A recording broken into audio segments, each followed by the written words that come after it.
সুতরাং আমাদের এই অঙ্কেও চাইছে কি প্লাসের মান, তার মানে আমরা কি করব 1/x এর মানটা বের করব। 1/x is equal 1 divided by √5 plus √3।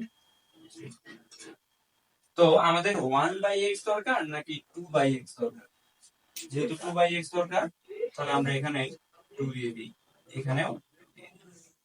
তাহলে 2/x ইজ ইকুয়াল কতদিনের মতোই নিচেরটা উপরে যাবে, নিচেরটার বিপরীত চিহ্নযুক্ত সংখ্যা উপরে দিয়ে গুণ হবে। তাহলে 2 ইন্টু √5 মাইনাস √3, নিচে থাকবে √5 প্লাস √3 ইন্টু √5 মাইনাস √3।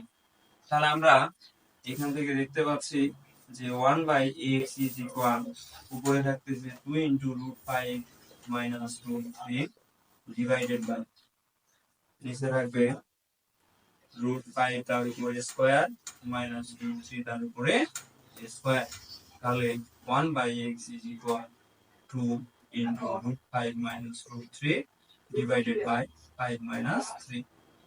তাহলে 1/x ইজ ইকুয়াল আমরা পাচ্ছি 2 ইন্টু √5 মাইনাস √3 ডিভাইডেড বাই 2। 2 কাটলে 1/x ইজ ইকুয়াল আমরা পাচ্ছি √5 মাইনাস √3। তাহলে x এর মান পাইছি 1, কেন এখানে 2 হবে।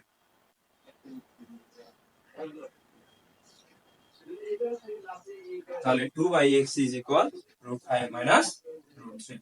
তো এখন অঙ্ক লেখার পালা যে আমরা অঙ্কটাকে কিভাবে সাজাবো। তাহলে আমি